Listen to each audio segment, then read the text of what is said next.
Gold buyers, మీ కష్టాల్లో నమ్మకమైన మీ ఆత్మీయ నేస్తం.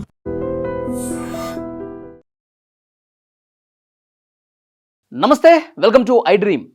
ఇక్కడ కనిపిస్తున్న వీడి పేరు సయ్యద్ ముజఫర్ అలీ. వీడిని పట్టుకోవడానికి పోలీసులు నెల రోజుల పాటు గాలించి వీడి పోలీసులు కళ్ళుగొప్పి తిరిగితే చాలా వ్యూహాత్మకంగా వీడిని పట్టుకున్నారు. వల వేసి పట్టుకున్నారు. నెల రోజులు పట్టింది వీడిని పట్టుకోవడానికి. నెల రోజులు పడితే వీడిని విచారించారు ఈగల అధికారులు. ఏది మన డ్రగ్స్కి సంబంధించి ఈ మాదక ద్రవ్యాలు, గంజాయి, హ్యాష్ ఆయిలు, సో ఇలాంటి వ్యాపారం చేస్తున్న వాళ్ళని ఈగల అధికారులు విచారిస్తారు కదా.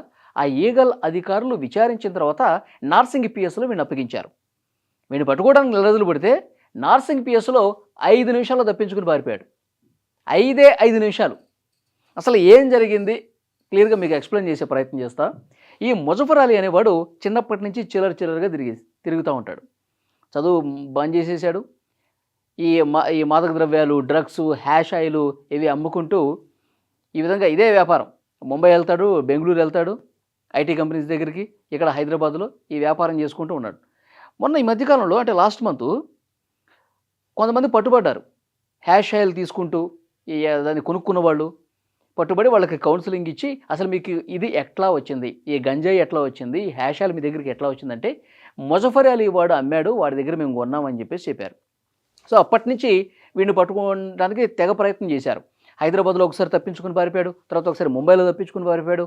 ఇట్లా చాలా ప్రాంతాల్లో పోలీసులు కళ్ళుగొప్పి తిరిగి తర్వాత ఎట్టకేలకు పోలీసులు వీడినైతే పట్టుకున్నారు. పట్టుకున్న తర్వాత ఈగల అధికారులు కూర్చోబెట్టి నీకు అసలు ఎట్లా వస్తుంది, ఇది ఎక్కడి నుంచి తీసుకుంటున్నావు, వీళ్ళకి ఎట్లా అమ్ముతున్నావు, ఇవన్నీ కూడా ఆరాధీసి మొత్తం రాసుకున్న తర్వాత నార్సింగ్ పోలీసులకు అప్పగించారండి. అప్పగించి నార్సింగ్ పోలీసులకు ఎందుకు అప్పగించారు, కేసు నమోదు చేసి వాళ్ళు కోర్టులో హాజరుపరిచి జడ్జి గారు రిమాండ్కి పంపిస్తే జైలుకి పంపించాలి, ఇది కదా. సో ఈగల అధికారులు నార్సింగ్ పిఎస్లో అప్పగించేసి వెళ్ళిపోయిన తర్వాత పోలీసుల దగ్గర నాటకం స్టార్ట్ చేశాడు వీడు. నాకు కడుపులో విపరీతంగా నొప్పి వస్తుంది, నేను సరిగా భోజనం కూడా చేయలేదు, సరిగా వాటర్ కూడా తాగలే ఈ మధ్యకాలంలో, అందుకే పెయిన్ వస్తుందేమో అని చెప్పి కడుపు పట్టుకొని కూర్చొని ఉన్నాడు. నిజమే అనుకుని భావించారు పోలీసులు.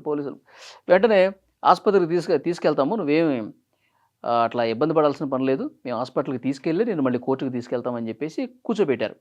కూర్చోబెట్టిన కాసేపటికి ఒక్కసారి వాష్రూమ్కి వెళ్ళి వస్తా అన్నాడు. వాష్రూమ్కి వెళ్ళి గడిపెట్టుకున్నాడండి. గడిపెట్టుకున్న తర్వాత అప్పుడు అసలు ఎలా తప్పించుకోవాలి అని చెప్పి ఆలోచన చేశాడు. ఎక్కడి నుంచి ఎలా తప్పించుకోవాలి, ఇప్పుడు వీళ్ళు హాస్పిటల్కి తీసుకెళ్తారు, అక్కడ తప్పించుకునే మార్గం ఉంటుందా ఉండదా, ఈ లోపే తప్పించుకోవాలని చెప్పి ఆలోచన చేశాడు. ఏది నార్సింగ్ పిఎస్లో ఉన్నటువంటి టాయిలెట్లోకి వెళ్ళిన తర్వాత మనకి వెంటిలేటర్ ఉంటుంది కదా, ఆ వెంటిలేటర్ బాగు చేస్తూ ఉన్నారు. ఆ పోలీస్ స్టేషన్లో ఉన్న టాయిలెట్లో మొత్తం ఓపెన్గా ఉంది. యాక్చువల్గా అక్కడ గ్రిల్స్ కానీ లేకపోతే అద్దాలు కానీ పెట్టుంటాయి, అవేమీ లేకుండా కొంచెం స్పేస్ ఎక్కువ కనిపిస్తుంది. మనిషి ఈజీగా దూరిపోయేటువంటి అంత స్పేస్ కనిపిస్తోంది. వెంటనే వీడేం చేశాడు, చడీ చప్పుడు కాకుండా అట్నుంచి కాళ్ళు పైకి లేపి కాళ్ళు కిందకి దించి అట్లా డౌన్లో దిగిపోయి ఎవరు లేకుండా చూసుకుని గోడ దూకి వెనక నుంచి పారిపోయాడు. ఇక పోలీసులేమో వీడు కడుపు నొప్పి అంటున్నాడు కదా, వాష్రూమ్కి వెళ్ళాడు, వస్తాడని చెప్పి వెయిట్ చేస్తూ ఉన్నారు. 5 నిమిషాలు అయింది రాలా, 10 నిమిషాలు అయింది రాలా, పావు గంట అయింది రాలా, అరగంట అయింది. బాబు ఏం చేస్తున్నావు నువ్వు అసలు అని చెప్పి డోర్ కొట్టడం స్టార్ట్ చేశారు. ఉలుకోలేదు పరుకులేదు. వీడు కడుపు నొప్పి అంటున్నాడు కదా, ఏమైనా పడిపోయాడా అని చెప్పి వాళ్ళకి డౌట్ వచ్చింది. వెంటనే తలుపులు బదులు కొట్టి చూస్తే లోపల మనిషి లేడు. చూస్తే అసలు ఎలా తప్పించుకున్నాడని చూస్తే వెంటిలేటర్ ఓపెన్గా కనిపిస్తుంది, మనిషి పట్టేంత ఆ స్పేస్ కనిపిస్తుంది. వీడు పారిపోయాడని చెప్పి తెలిసిన తర్వాత పోలీసులకి చెమటలు పట్టాయి. ఇప్పుడు ఈగల అధికారులకి ఏం చెప్పాలి, హైయర్ అఫీషియల్స్కి ఏం చెప్పాలో భయపడిపోయారు. ఇక ఏదో ఇన్ఫర్మేషన్ ఇవ్వాల్సిందే కదా.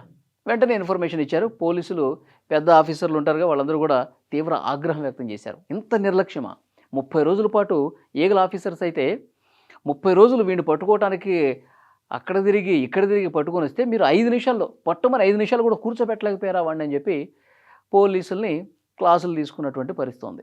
ఇప్పుడు ఇంకా 5 బృందాలు వెతుకుతూ ఉన్నాయి. ఇప్పుడు వాడు గోడ దూకి ఏ చీకట్లో ఎటు వెళ్ళిపోయాడు, సీసీ కెమెరాలన్నీ కూడా పరిశీలిస్తూ ఉన్నారు. దగ్గరలో ఉన్న సీసీ కెమెరాలు వాడు గోడ దూకి ఎటువైపు వెళ్ళాడు, ఏ రూట్లో వెళ్ళాడు, ఏ ప్రాంతంలో ఉండి ఉంటాడని చెప్పి ఇప్పుడు 5 బృందాలు, ఒక్కొక్క బృందంలో 10 మంది ఉన్నారు. 50-60 పోలీసులు మళ్ళీ ఇప్పుడు వాడిని వెతికే పనిలో ఉన్నారన్నమాట. అది వీడి రియల్ స్టోరీ. ఇప్పుడు వీళ్ళ అమ్మ వీళ్ళ బ్రదర్ కూడా ఇదే బిజినెస్ అంట. ఈ గంజాయి, ఈ హ్యాషిష్ ఆయిల్ ఉంటాయి కదా, దాన్ని అమ్ముకొని సొమ్ము చేసుకునే పరిస్థితి ఉంది. సో డెఫినెట్గా పోలీసులు ఇలాంటి కేసెస్ని బట్టి అర్థం చేసుకోవాలి. ఎవరిని అంత ఈజీగా నమ్మే పరిస్థితి ఉండదు. వీడు దొంగలు ఉన్నారంటే వాళ్ళ మైండ్ సెట్ కూడా దొంగలాగానే ఉంటారు. కాబట్టి పోలీసులు కొంత నిర్లక్ష్యాన్ని వీడి జాగ్రత్తగా ఉండాల్సినటువంటి అవసరం ఉందని చెప్పి ఈ ఘటన బట్టి అర్థమవుతుంది. ఈ వీడియో మీద తప్పకుండా మీ అభిప్రాయం కామెంట్ చేయండి.